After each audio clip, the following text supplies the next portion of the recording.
Olá, como vai? Sou Carlos Barroso com o debate de cena política. Eleição para muitos é peixaria, puro marketing, é vender o peixe. Mesmo porque a discussão de propostas, de plataformas de governo ou de atuação é mínima. Tomando por base a eleição nacional, assim foi com Fernando Collor, apresentado como caçador de marajás, com Fernando Henrique Cardoso, que se elegeu com o marketing do Plano Real, Lula com o desejo de mudança e Dilma a continuidade. Na eleição em Minas, Pimenta da Veiga foi apresentado como candidato do PSDB e agora será a vez de Fernando Pimentel do PT. Fica ainda a dúvida sobre o PSB e o PMDB. Resta saber qual peixe vai vender cada um desses candidatos e partidos. E para debater, convidamos profissionais que pensam e trabalham com esses temas diariamente. Os cientistas políticos, Leonardo Avritzi, professor do Departamento de Ciência Política da UFMG e presidente da Associação Brasileira de Ciência Política. Foi professor visitante em várias universidades, como é o caso da USP São Paulo, Coimbra, Portugal e Tulane, Itália.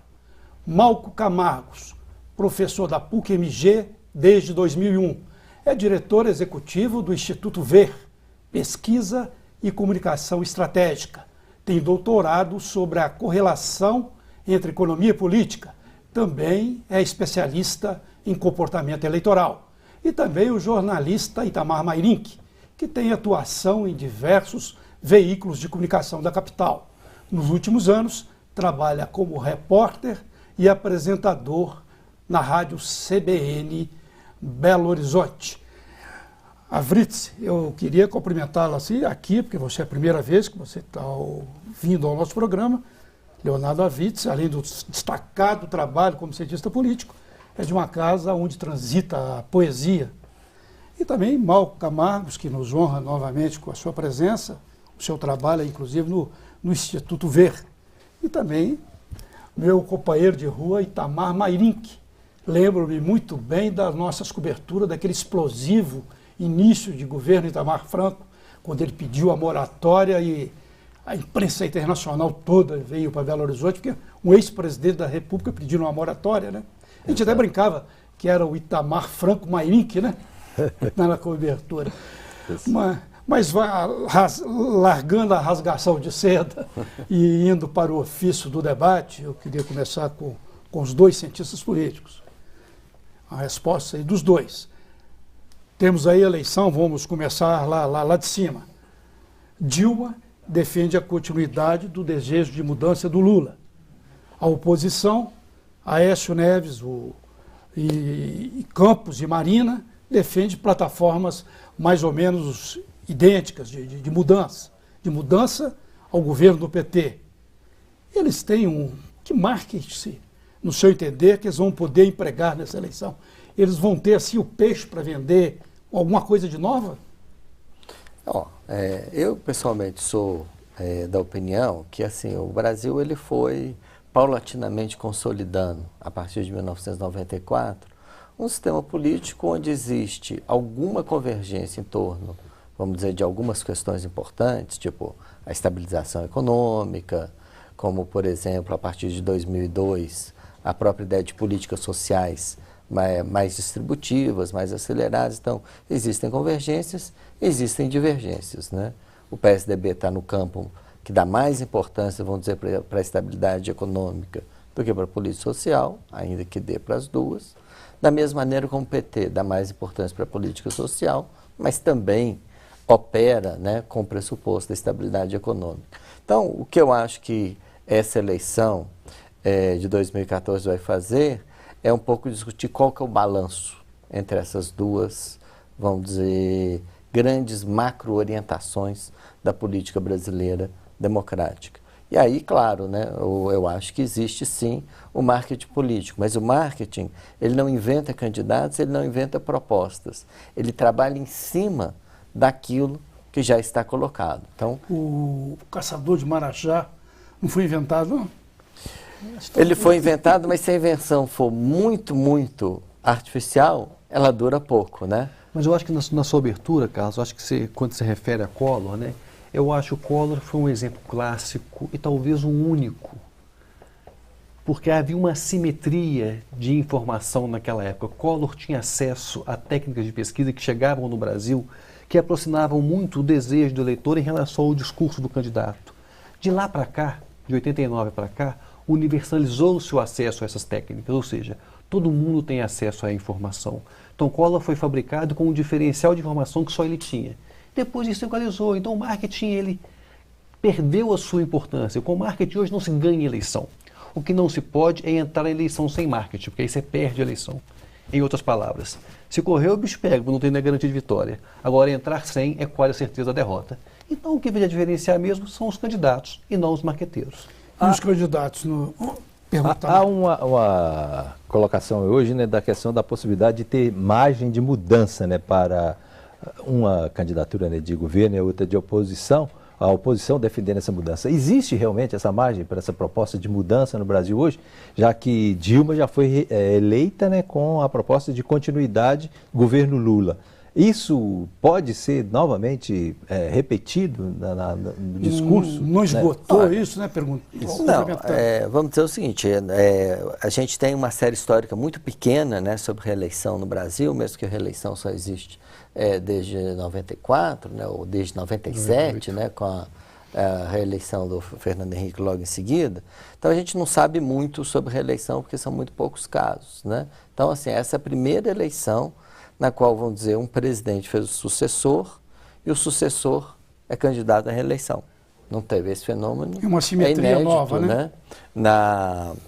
Na história do Brasil, né? Ele também, ainda que nos Estados Unidos a gente tem muito mais reeleição, se a história seja muito maior, existem muito poucos casos de sucessão com reeleição depois, né? São 2 ou 3, dependendo de como a gente contar.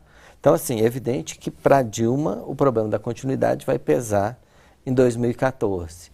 Mas nós não temos, assim, ninguém novo naquele sentido, até ruim para a política do Collor ou de outros, alguém que vai chegar e falar o seguinte, eu vou mudar tudo e vou fazer tudo do zero. Não existe esse candidato. Nós temos 3 candidatos principais, muito bem estabelecidos, né? governadores reeleitos, junto com a presidente. Então, eu acho que o problema da renovação não vai ser a pauta principal da campanha eleitoral de 2014. É interessante quando você pega qual que é a visão de país, né? Para a situação em oposição, a metáfora do copo vale perfeitamente. Para os dois, o copo está meio cheio e meio vazio, né? Para a situação, o copo está meio cheio, já encheu e é preciso continuar para encher mais. Esse é um ponto importante. A continuidade não pode ser só por continuidade, tem que trazer algo mais. A Dilma saiu de gestora do governo para ser a mãe do PAC. Né? Ela teve que migrar para propor coisas novas, ela não podia ser só a continuidade de Lula, ela teve que agregar novos valores para poder convencer o eleitorado. E esse é o desafio da Dilma agora, achar outros valores para além da diminuição da miséria e da continuidade dos governos Lula. O Lula vira o pai da Bolsa Família e a Dilma a mãe do PAC? A mãe do PAC, mas depois foi necessário que ela se reinventasse ao longo do governo e agora na campanha ela tem que achar novos temas. E certamente passará porque o eleitor está mais aflito neste momento, que é a área da saúde e a área da segurança. Essa metáfora sua aí, eu sei que você ia perguntar, foi até interessante, né? Do copo meio vazio e do copo... Mas o Gilberto Gil, numa música muito interessante, fala assim que o copo vazio também pode estar cheio de ar, né? Cheio de ar. Muitos candidatos aí parece que estão cheios de ar e não de propostas, né? Muito de plataformas. Mas eu concordo aí com o Malco. Eu acho que a agenda dessa eleição está colocada, né? Mas ainda não está assim, muito claro como que cada um vai se posicionar em relação a essa agenda. Eu acho que a população brasileira está realmente preocupada com essas duas coisas, né? A saúde já apareceu nas manifestações de junho do ano passado, o governo fez uma proposta, foi uma proposta relativamente ousada, enfrentou inicialmente muita oposição, não tanto da oposição política, mas de alguns setores muito bem estabelecidos, né? Classe médica no Brasil, que muita gente acha que não podia ser contrariada, né? Então, desse lado, a questão está colocada. Do lado da violência, está mais incerto, eu acho, o panorama, né? A verdade é que de quase todas as áreas nas quais o Brasil avançou alguma coisa pós, vamos dizer, Constituição de 88, se tem uma que ele parece que avançou muito pouco, é a da segurança pública, especialmente de uma segurança pública democrática, né?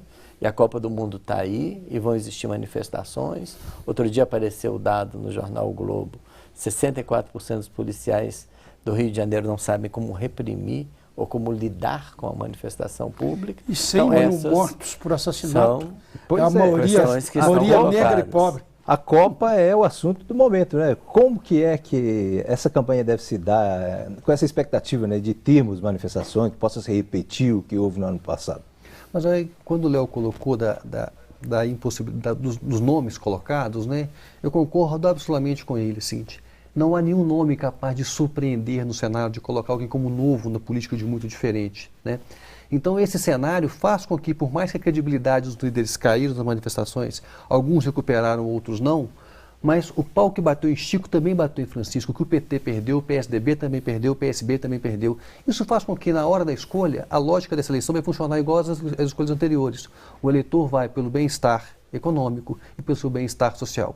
Por isso, a presidente Dilma continua como grande favorita nesse processo, na minha opinião. O Aécio Neves, na última eleição presidencial, ele pontuou, desfilou como candidato a presidente, embora depois não tenha se tornado. Então, ele propriamente não é uma novidade. Agora, o Eduardo Campos nunca tinha se colocado como candidato. Ele não é também uma novidade, não entender, seu? Não, olha, eu acho que assim, é importante entender em que sentido, né? O que nós, eu acho, estamos colocando aqui, eu acho de maneira convergente, não tem ninguém que é um outsider, alguém completamente fora do sistema político, tal como ele está estabelecido. Eduardo Campos está aí há um certo tempo, foi governador de um estado importante, o estado de Pernambuco, foi reeleito governador, teve suas propostas como aliado do governo do PT. Exato. Até muito pouco tempo atrás. Teve essa agregação da Marina Silva. Então ele não vai... Teve essa agregação da Marina Silva, que também é uma ex-ministra do governo do ex-presidente Lula, né? Então, assim, nós não estamos falando de ninguém que é absolutamente novo na política. Então, o que vai ter um rearranjo dentro de, vamos dizer, jogadores ou players que já estão no sistema político há um tempo razoável. Outra coisa, Aécio também não se aplicou. Aécio, para ganhar força interna dentro do PSDB, se aliou ao PSDB mais tradicional com o Fernando Henrique Cardoso, não deixou o novo PSDB. Ele foi buscar o PSDB de Fernando Henrique Cardoso para buscar apoio de candidatura. Quando ele faz isso, ele abre mão da novidade e se coloca como alguém de continuidade de certo projeto político, que é um risco que ele corre, porque o eleitor, quando deixou o governo Fernando Henrique Cardoso, trocou para o Lula, queria mudança, não estava satisfeito com aquele estado. A hora que a Aécio se alia a Fernando Henrique Cardoso, ele se alia a algo que o eleitor não quer mais para o Brasil. Muitos dizem, né, que a questão da política ela é definida mesmo pela economia, né? Vocês acham que no momento do Brasil hoje, né, das vésperas de realmente iniciar esse debate de forma, né, mais efetiva, o Brasil está com esse horizonte de realmente ter alguma mudança em cenário de economia para poder realmente colocar em risco a candidatura Dilma? Eu acho, eu sou um dos que defende... um especialista nisso. Eu sou um dos defensores de como que a gente vota de olho na carteira, ou seja, se a carteira está cheia, a gente vota na situação, se a carteira está vazia, a gente vota na oposição. Ou uma analogia de olho na marmita. Quando a marmita melhora, a gente vota na situação, quando a marmita piora, a gente vota na oposição. Olhando o desempenho da economia, há uma dislexia de informação, ou seja, os indicadores e os sentimentos em relação à economia não batem, principalmente para os mais pobres, né? Tudo que a gente vê na imprensa, a crise econômica, etc., etc., não é o que as pessoas sentem ou percebem no seu dia a dia. A qualidade, o poder de consumo das famílias tem melhorado sistematicamente ao longo dos anos. E provavelmente esse fator vai ser mais forte do que o noticiário ou os indicadores econômicos. Eu preciso fazer o intervalo e Cena Política volta já já, debatendo as eleições sob essa perspectiva do marketing, de vender o peixe. Até já.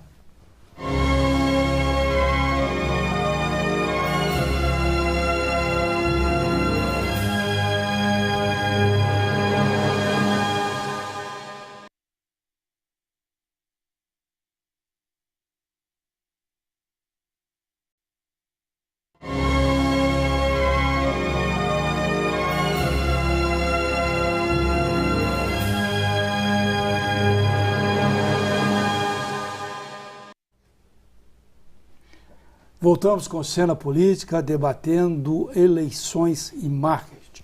Aproveitando a pergunta do Itamar Mairink, a Vritz, como que se funciona, no seu entender, essa relação entre economia e política?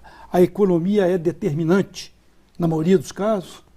Não, eu acho que, na verdade, é o seguinte, existem eleições que são fortemente determinadas pela economia, mas existem outras eleições que não são tão fortemente determinadas, ou que são determinadas por questões políticas muito específicas, né?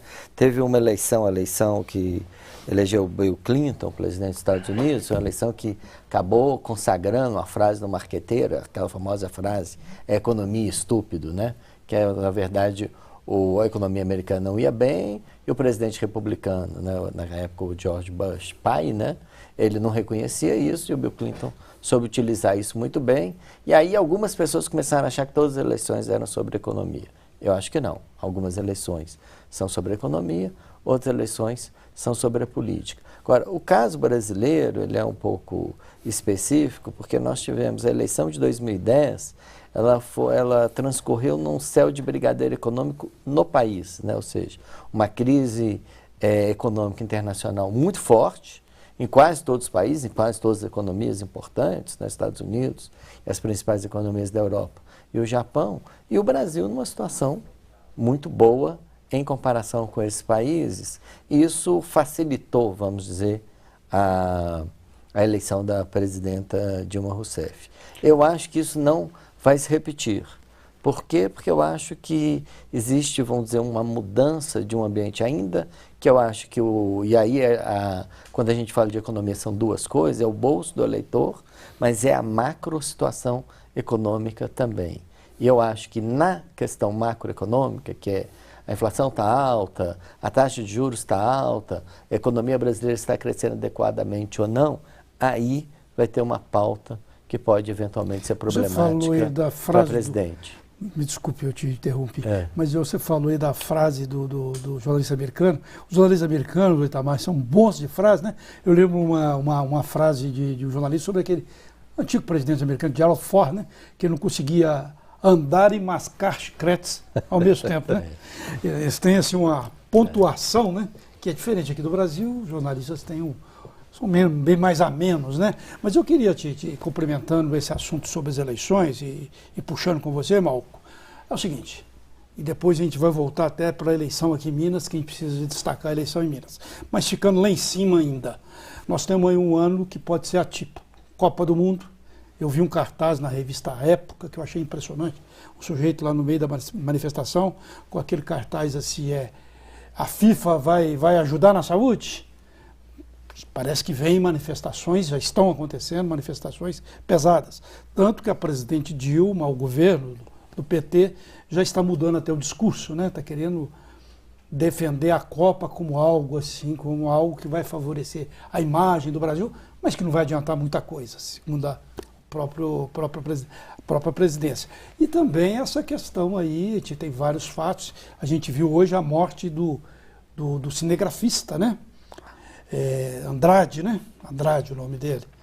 Casa de um rojão, atribuída a Black Blockers, né? Como é que vocês estão analisando esse ano que vai ter todas essas vertentes? Eu acho que a possibilidade das manifestações está colocada agora. Eu não acredito que elas terão a mesma intensidade que elas tiveram nas Copas das Confederações, exatamente por um lado, a ausência de bandeiras, ou seja, a falta de clareza do que é que se está se reivindicando de fato, somado aos eventos, alguns trágicos, lastimáveis, durante a Copa das Confederações e agora, né, a hora que morre um profissional de imprensa trabalhando, Andrade, né, Santiago Andrade, né? Fazendo com que o custo e o benefício de participar das manifestações vão ficando cada vez mais assimétricos, ou seja, não faz muito sentido eu, como cidadão que estou preocupado com uma bandeira política qualquer, participar de uma manifestação que eu não tenho uma possibilidade de negociação com nenhuma articulação, com nenhum poder estabelecido, somado aos riscos de enfrentamento da polícia ou mesmo de ser vitimado uma ação dos próprios companheiros das manifestações. Ou seja, o cálculo vai ficando irracional. Com isso, acho que elas tendem a ficar cada vez mais fracas. Essa situação parece que ainda não está muito clara, né? A gente tem manifestações em vários pontos do país, sobretudo nas capitais, né, que têm sido mais consistentes, mas eu acho que nós podemos ter ainda, né, um reforço, né, dessa mobilização e principalmente, né, por candidatos que nós nem citamos aqui, né, candidatos de PSOL, tudo, que eu acredito que deva canalizar alguma coisa nesse sentido dessa mobilização, né, de rua. Vocês acreditam que há chance realmente para isso acontecer ainda até o início da Copa? Olha, eu tendo a concordar com o Malcolm. Eu acho assim, na intensidade, na quantidade que as manifestações adquiriram em junho do ano passado, isso nós não vamos ter. Provavelmente vai ser uma coisa muito menos intensa, mas eu acho que já está claro, né? Eu vejo isso até na universidade, os estudantes conversando, que vão existir sim manifestações contra a Copa, né? O tamanho, no entanto, acho que ainda não está claro, eu acho que vão ser menores, mas não sabemos o tamanho. No entanto, eu acho que mais vai influenciar a campanha eleitoral vai ser se existirem ou não enfrentamentos e qual for o resultado desses enfrentamentos. Se de fato pessoas morrerem, se a polícia abusar, se isso for alguma coisa que afete a imagem do governo e da polícia e do país no exterior, eu acho que isso vai ser processado politicamente durante as eleições, sim. Quer dizer que o barril tá com a pólvora, né? Não se sabe se vai ser aceso, né? Não, eu acho que essa questão está colocada, vão existir sim manifestações, mas eu não sei a dimensão. A dimensão vai fazer diferença, se tiver enfrentamento com turistas estrangeiros vai fazer diferença, se isso for muito processado pela mídia internacional vai fazer diferença. Eu acho que essas são as questões que eu acho que estão colocadas aí, além da questão da economia para as eleições de 2014. É importante, né, essas lideranças que não são novas, né, elas capitalizam pouco com as manifestações. Então, às vezes algum partido ou outro pode capitalizar, mas para PT, para PSB e para PSDB, a perda de popularidade foi geral. O único lugar que as manifestações de fato mudaram o cenário político foi no Rio de Janeiro. Rio de Janeiro, Cabral, antes da eleição tinha uma situação bastante confortável, depois de junho não. Agora nos outros lugares não todos... pode nem sair na rua. Nos outros lugares todos... Não nem ficar em casa. Os governantes... Mesmo bem pensado. Não pode nem ficar em casa porque eles vão mais cedo na porta da casa dele. Mas nos outros lugares todos, os políticos perderam sua popularidade e recuperaram parte dela de lá para cá. E os que não escolheram não migraram para outras escolhas políticas. Estão caminhando para o voto branco e voto nulo, que é completamente indiferente no processo eleitoral. E interessante, né, que a oposição também ela tem dificuldade de capitalizar. Esses principais candidatos de oposição, eles não assimilam totalmente, né, essa mobilização e tem dificuldade para isso, né? A Marina Silva seria a princípio a candidata com alguma capacidade de incorporar esse sentimento de oposição pós-manifestações de junho. Mas no momento que ela se aliou ao Eduardo Campos e assumiu a posição de vice, a capacidade da candidatura Eduardo Campos de processar isso é muito mais limitada do que uma candidatura individual da Marina. Agora, em caso dessas manifestações, se elas fluírem de uma maneira mais decisiva, mais explosiva, o ônus vai ser tanto para o governo quanto para a oposição, mesmo porque foi dito por vocês que a oposição não tem um discurso novo, distribui de uma maneira unânime, equânime. Então, o que aconteceu nos meses de junho e julho foi exatamente isso. Perdeu a popularidade do governo e perdeu também a oposição. Ninguém conseguiu dar conta da agenda. O problema é que a agenda também não era colocada, então não tinha como também dar conta da agenda. Quem melhor conseguiu responder o clamor das urnas foi a Dilma, quando tentou organizar em 5 pontos de ação de governo e colocando pontos que nem estavam na pauta como uma reforma política. Ela trouxe esse ponto para tentar apaziguar e mesmo assim ela consegue melhorar, ela melhorou mais do que esses adversários, ela recuperou mais rápido a popularidade do que outras pessoas que tinham perdido, inclusive do PT e do PSDB, Porém, ela não chegou ainda a patamares que estava antes. Mas mesmo com esses pontos vazando água, todos eles vazaram. Todos eles vazaram. Mas acabou sendo uma agenda e, pelo menos na questão dos mais médicos, ali apareceu como, de fato, uma tentativa de enfrentar algumas corporações, que era o que se dizia, fazer a reforma, mostrar a vontade política de fazer a reforma. Os investimentos em mobilidade agora, nos últimos meses, né? Inclusive, Minas Gerais sendo agraciada com recursos, então ela se pautou.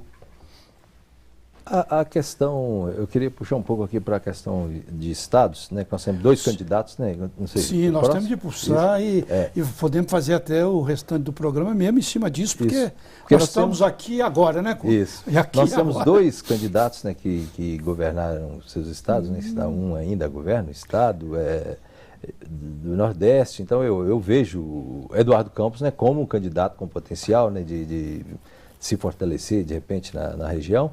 E o ex-governador Aécio Neves, senador Aécio Neves, aqui por Minas Gerais. Agora, nesse contexto que nós temos, qual que é a possibilidade deles se apresentarem, né, com bons resultados em termos de economia, por exemplo, em cada um de seus estados, na comparação com o resultado federal, do governo federal? É muito desleal, né? A disputa é muito desigual, né? Essa é a grande questão, a grande crítica à reeleição, né? Porque ela coloca em patamares muito distintos da capacidade de discussão dos candidatos.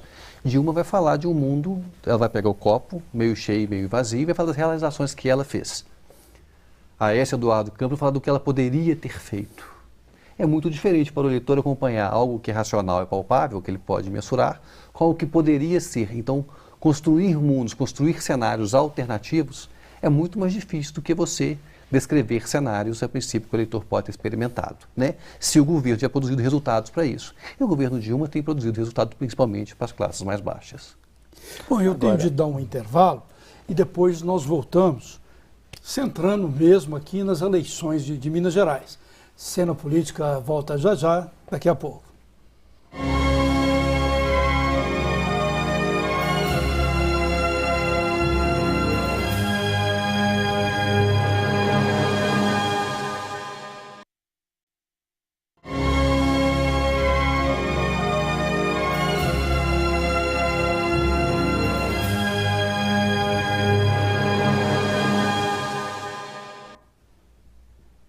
Cena Política retoma o debate sobre as eleições, voltando aqui para a disputa em Minas Gerais, com a presença dos cientistas políticos Leonardo Avritz, da UFMG, Malco Camargo, da PUC-MG, e com o jornalista Itaimar Mairink, da CBN de Belo Horizonte. Malco, hoje eu acompanhei aqui em Belo Horizonte o anúncio da candidatura de Pimenta da Veiga. Foi uma antecipação. Ele seria lançado na próxima segunda-feira, com a presença de Fernando Henrique Cardoso, Aécio Neves, mas como Lula vem na sexta lançar o Pimentel, anteciparam pelo menos o anúncio e vão fazer depois a formalidade da candidatura. Só que na apresentação da candidatura de Pimenta da Veiga, o assunto ficou também na candidatura, mas ficou muito em cima do mensalão mineiro, se Eduardo Azeredo vai ser colocado no palanque ou não, essas coisas. Como é que você e depois o Avritz, como é que vocês estão analisando essa eleição, como é que vai ser o peixe vendido aqui em Minas Gerais, não só no marketing, né, na política também, né? Essa eleição é bastante diferente da anterior, né? É a primeira vez que o projeto hegemônico do PSDB no Estado, né, já chegando a 12 anos, né, pode ser ameaçado pelo PT, né? O que leva a que isso aconteça, né? O primeiro fator que eu acho que é muito importante é a ausência do carisma do senador Aécio Neves. Governos transferem votos muito mais pelo carisma do que por ações de governo. Ele como grande eleitor, que eles dizem aqui de Minas Gerais, né? E ele se deu ao luxo nas últimas disputas de não fazer campanha para si mesmo, ele fazia campanha para outras pessoas, né? Então ele se deu ao luxo de não se preocupar na sua campanha de senador e fazer a campanha para o voto nele em outro senador também, e da mesma forma como ele fez a campanha para o professor Anastasia quando disputou o governo.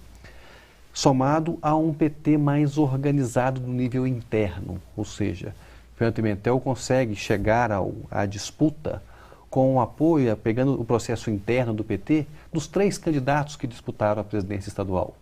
Então, os 3 candidatos colocavam como prioridade a eleição, tanto de Fernando Pimentel como do presidente Dilma.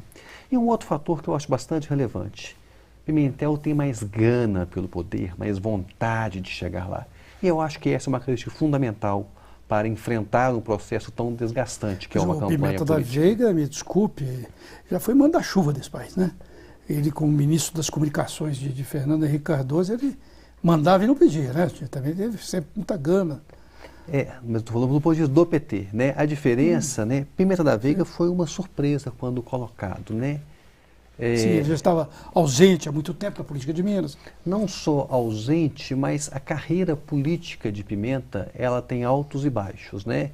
Ele vem como um parlamentar bem-sucedido, ganha a prefeitura de Belo Horizonte, abre mão da prefeitura com 1 ano e meio de disputa e fica fora, inclusive, do segundo turno, não vai para o segundo turno na disputa entre Hélio Costa e Hélio Garcia. Depois se reelege deputado, preside o PSDB, vai ser ministro das comunicações pelo Henrique Cardoso. E depois fica fora da arena política. Não era entre os nomes colocados como prioritários do PSDB na sucessão de Anastasia. E de repente emerge sob as mãos do senador Aécio como sendo o nome do partido. Dizem até que por trás o FHC, né? Como é que você está vendo essas questões? A Writzer. Olha... Eu fico falando a Writzer com cuidado para não errar. Tá certo. Não, eu acho que, em primeiro lugar, o projeto do PSDB é um projeto que ele vem paulatinamente se esgotando. Ele teve um primeiro momento com sucesso relativo da ideia do choque de gestão, com a melhoria das finanças do Estado, né? Isso se esgotou, a situação financeira do Estado de Minas não é boa neste momento, né? O governo Anastasia é um governo de menos realizações do que os governos anteriores do atual senador Aécio Neves, né? Então, o momento, por um lado, é um momento favorável para o Partido dos Trabalhadores. Em segundo lugar, o Partido dos Trabalhadores tem muito tempo que não tem um candidato competitivo ao governo do Estado. Nesse momento, ele de fato tem um candidato competitivo, tão competitivo que já está em primeiro lugar nas pesquisas. Então, a situação do PSDB no Estado fica complicada. Se a candidatura do Aécio Neves a presidente não decolar, nós vamos ter uma eleição extremamente competitiva no Estado de Minas Gerais, porque a única possibilidade de ter, vamos dizer, um voo de cruzeiro aqui é a candidatura do Aécio Neves a presidente decolar e a gente ter uma dobradinha quase natural de governador e presidente. Mas, na verdade, né, nada indica que a trajetória da candidatura do Aécio Neves vai ser tão simples assim ou tão fácil assim. Começa, né, que a candidatura do ex-governador Eduardo Campos já é uma candidatura forte, competitiva, né, que tem se expandido pelo país e certamente Aécio Neves e Eduardo Campos vão disputar o mesmo espaço, pelo menos nos momentos iniciais da eleição presidencial. Qual que será o efeito dos mensalões, né, sobre essa disputa em Minas Gerais e também o governo federal? Olha, até sou professor na UFMG e hoje a gente estava dando aula num seminário de tese e uma das teses era sobre o efeito da corrupção no voto, né? Uma das questões mais difíceis da gente determinar no país, né? Eu, pessoalmente, com o tempo, né, eu fui me convencendo que a corrupção tem uma influência sobre a opinião pública, mas ela tem uma influência menor sobre o voto do que sobre a opinião pública, né? Quando a gente faz, por exemplo, pesquisas, a gente tem um centro na UFMG que faz pesquisa sobre corrupção, e a gente pergunta para a opinião pública em geral, a corrupção é uma coisa que te preocupa, é grave? A opinião pública diz sim, quase 74%, 75% dizem sim. Mas quando a gente vê as últimas eleições, e algumas pessoas apostaram fortemente na influência de escândalos de corrupção do próprio mensalão na reeleição do presidente Lula, depois na eleição do ano passado, quando as pessoas foram julgadas e condenadas, a verdade é que essa influência mostrou pequena, né? Como, na verdade, o candidato Aécio Neves, né, ele vamos dizer, vulnerável ao mensalão, vamos dizer, do PSDB, porque é um mensalão mineiro, né, um esquema de financiamento ilegal de campanha no próprio estado dele e no próprio partido, eu acho que a tendência é, na verdade, se deixar um pouco isso de lado. Muito bem, eu também queria perguntar sobre isso. Os dois, acho que de uma maneira também bem parecida, colocaram que o Fernando Pimentel já sai com alguns pontos aí na frente, né? Nessa corrida ele já sai com alguns palmos aí na frente. Só que hoje, durante o lançamento lá do nome de Pimenta da Veiga, foi colocado até pelo Marcos Pestana, que é o deputado estadual que largou mão da própria pré-candidatura e é presidente estadual do PSDB e deve assumir até a coordenação, uma das coordenações da campanha do Aécio. Mas ele disse que dos 32 partidos registrados no país, estão trabalhando para 21 ficar no apoio aí desse empório tucano aqui em Minas Gerais. Isso não pesa também, não? 22 partidos? Pesaria se não tivesse, de outro lado, apenas 2, mas que têm juntos 50% do tempo de televisão, né? Então, a junção de PT e PMDB faz com que tenha uma capacidade de comunicação tão grande quanto o PSDB, aliados a vários pequenos partidos. Então, o jogo se passa pela articulação com prefeitos, aí o PSDB. Mas esses partidos pequenos atuam nisso, né? Nesse trabalho miúdo. Na capilaridade, né? Com os vereadores, com tal. Mas é principalmente o tempo de TV, é o espaço de interlocução. Na eleição acontece muito mais através da tela do que no debate do dia a dia, no qual o cidadão está preocupado, além de política, com as contas do mês, do filho, da escola, com o dia a dia, para além da política. Então ele passa pela hora eleitoral e é ali que ele forma a maior parte das suas opiniões. Agora, é interessante isso, né? Ele falou agora o PMDB. Afinal, qual deve ser mesmo o papel de PMDB e PSB nessa eleição em Minas Gerais, hein? Bem perguntado, viu? Que dificuldade, eu imagino, né? Que os integrantes do PSB estão com ela pela frente para se decidir, né?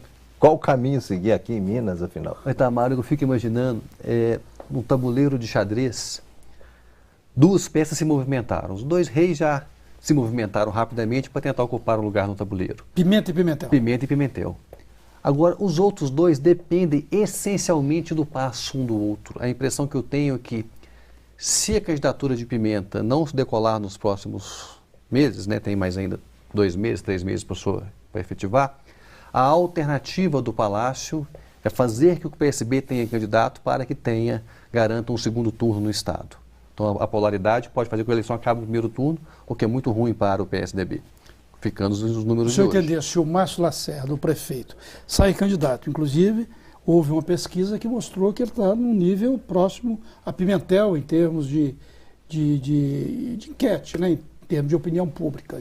Na região metropolitana de Belo Horizonte, na região mas não no estado de Minas. Eu acho importante mas quando se a gente pensa... se sair o PSB sair, ajuda o PSDB ou atrapalha? Qual é a opinião sua? Olha, a minha opinião é que Pode ir.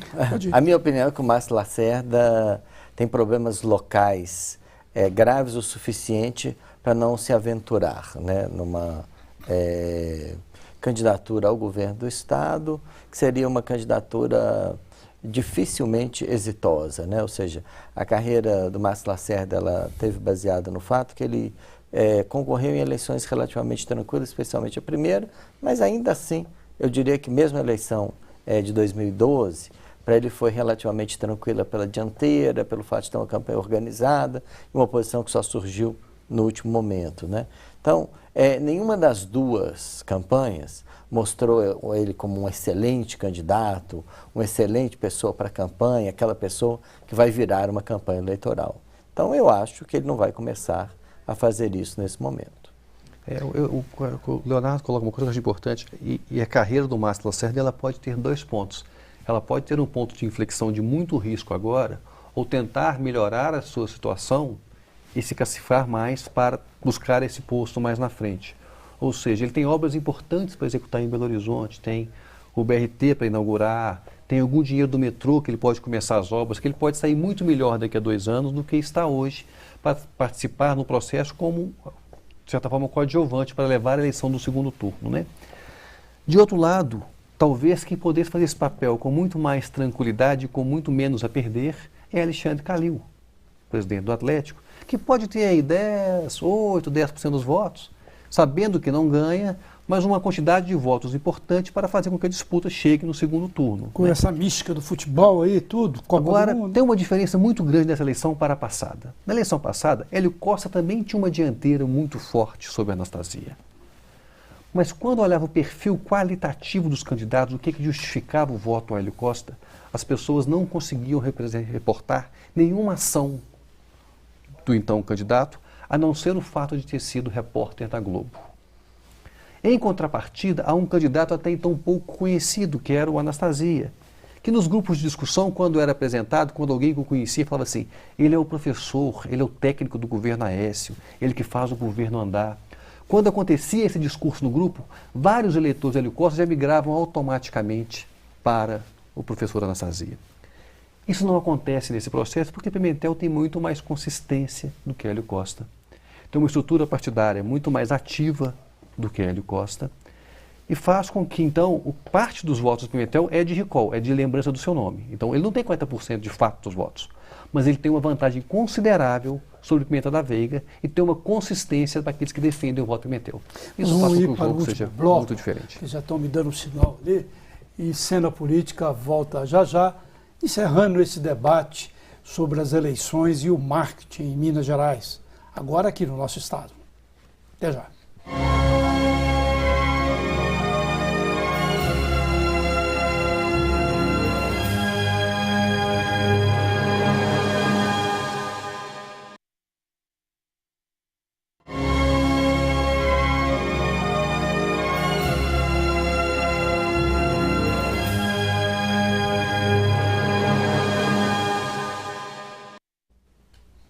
Voltamos com Cena Política, debatendo as eleições e o marketing em Minas. Itamar, eu não posso te cortar, né? Tive que te cortar, não pela ditadura do apresentador, mas da ditadura do tempo. Então, portanto, faça a pergunta que eu te cortei. Compreensível, Barroso. Mas essa questão do cenário aqui em Minas Gerais, né, coloca o prefeito Márcio Lacerda numa situação um pouco difícil, né? Porque ele tem um candidato, né, à presidência, um pré-candidato já colocado, e o partido dele parece que enfrenta dificuldade para definir a candidatura aqui em Minas Gerais, até pela aproximação que tem com o PSDB. Qual que seria, na avaliação sua, o time para o PSB definir aqui a candidatura ou não em Minas Gerais? Olha, não sei se o timing ou o fenômeno, né? Ou seja, a grande questão que está colocada em Minas Gerais é, né, o ministro Fernando Pimentel sai muito bem posicionado nessa eleição, e o candidato do PSDB, dada a hegemonia do partido no Estado e dado o fato de que esse é o estado decisivo dessa eleição para a candidatura do senador Aécio Neves, o candidato do PSDB sai com a quantidade de votos relativamente baixa, né? Então, o que está colocado é o candidato do PSDB precisa, de alguma maneira, crescer nas próximas semanas ou nos próximos meses, e é isso que, de alguma maneira, vai motivar o PSB a lançar ou não um candidato, uma vez que o PSB de Minas ele é um PSB, vamos dizer, um pouco atípico, né? Porque ele é um partido auxiliar do PSDB. Talvez isso até explique também um pouco, né, a antecipação já da colocação da candidatura, né, de Pimenta da Veiga, né, porque é tempo, né, que está. E o mais interessante é que o principal expoente, né, do PSB, o prefeito Márcio Lacerda, tem uma dívida de gratidão enorme com o candidato do PT e com o candidato do PSDB, né, por exatamente porque ele herdou a prefeitura, né, numa coalizão, num acordo entre PT e PSDB, entre Fernando Pimentel e Aécio Neves. Depois dessa última eleição, e a dívida não ficou maior com o Aécio, não? Sem nenhuma dúvida, né? Ele se aproximou muito mais a Aécio do que a corrente do PT, né? Alguns dizem, inclusive, que ele traiu o Fernando Pimentel ou que foi enganado pelo Aécio Neves, né? Outros já têm uma leitura completamente diferente. Eu vi esta semana colocando que, por exemplo, a escolha de Pimenta da Veiga é Aécio Neves retribuindo o presente a Fernando Pimentel que teve em Belo Horizonte. Não acredito nem nenhuma nem na outra. Eu acho que... mas aí já passa para o campo da piada, né? Eu acho que nós discutimos um pouco o PMDB, né? O PMDB. Qual que seria o caminho do PMDB? Parece, ao que me parece, eu posso estar enganado, que a candidatura do Clésio Andrade, a pré-candidatura do Clésio Andrade, já subiu lá no telhado e está pendurada lá no telhado, pronta para cair, mas não se sabe, né? De repente amanhã ela fica se fortalece aí, eu queimo a língua, né? Mas, ao que tudo indica, o PMDB deve indicar o vice de Fernando Pimentel, talvez o Toninho Andrade, talvez o filho de Zé Alencar, Josué Gomes da Silva. Como é que vocês têm analisado essa posição do PMDB, que é um partido forte, que tem grande capilaridade, muitas prefeituras? Você foi em cima, Barroso. O nome que tinha mais possibilidade de se colocar na disputa era exatamente o senador Clésio Andrade, mas fica numa situação bastante desconfortável frente à imagem, né, da sua candidatura perante o nome do mensalão, né, o envolvimento dele do processo que se inicia agora e certamente se abate sobre a sua candidatura.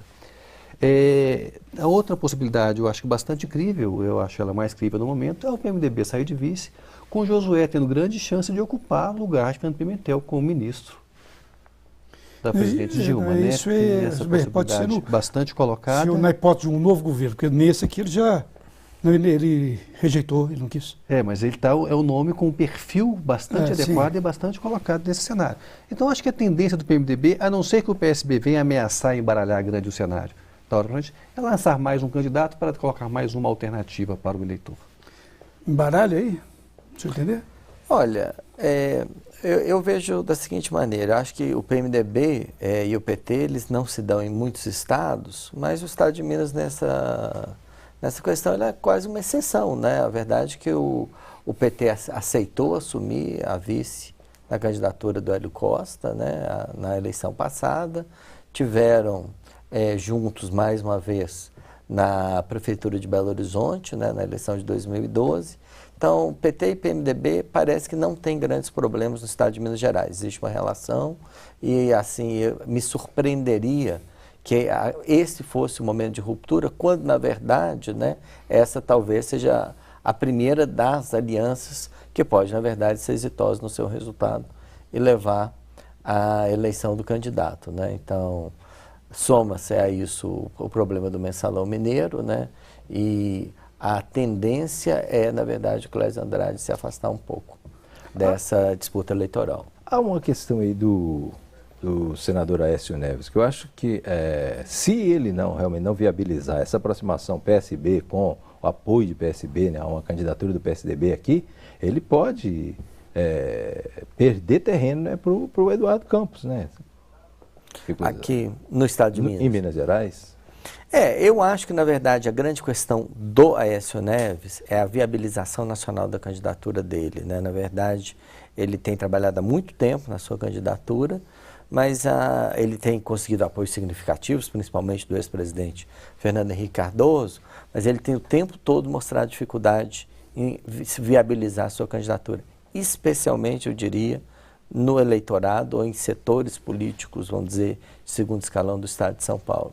Então, eu acho que a principal questão que está colocada para ele muito rapidamente é viabilizar essa candidatura. Se ela não se viabilizar, eu acho que todas as outras situações que o PSDB e o Aécio Neves vão enfrentar provavelmente vão ser negativas. Seja o crescimento da candidatura Eduardo Campos no nível nacional, seja a incapacidade do candidato do PSDB de crescer aqui, que eu acho que é diretamente relacionada a um êxito da candidatura Aécio, a um êxito nacional da candidatura do Aécio. Voltando ao nosso peixe inicial, ao marketing inicial que a gente estava falando, e colocando essas duas candidaturas, ou pré-candidaturas, que já estão aí na rede, né? Estão aí já de uma maneira explícita. O que eles vão ter de apresentar de diferente um do outro? Vai ser uma disputa de máquina federal contra máquina estadual? Como é que qual que vai ser o marketing que deve ser puxado por Pimenta e Pimentel? Eu acho que tem uma analogia para ser feita, o seguinte, aqui em Minas, especialmente em Minas, a saúde vai mal, como vai em quase todo o país, mas os indicadores de segurança aqui têm alcançado níveis negativos, não teve nenhuma melhora, piorou nos últimos anos. E o perfil de Fernando Pimentel e de Pimenta da Veiga atuam bem aonde Minas tem conseguido um resultado satisfatório, que é o desenvolvimento econômico. Então, a dificuldade dos dois é se apropriar das principais demandas colocadas pelo eleitorado. Quem conseguir sair na frente com propostas eficazes para melhorias do ponto de vista da saúde e da segurança pública, na minha opinião, tem grande vantagem em relação ao outro. Então, é sair do seu perfil, da sua zona de conforto para discutir temas que eles são hábeis em fazer, para discutir temas que vão ter que se apropriar ao longo da disputa. Vamos ter de ter proposta mesmo, plataforma. Sem nenhuma dúvida. Sua opinião também? Eu aí tenho uma opinião um pouco diferente. Eu acho que talvez a grande questão que esteja colocada nessa eleição é que dos grandes estados brasileiros, dos mais desenvolvidos, dos mais populosos, Minas continua sendo o estado mais desigual, né?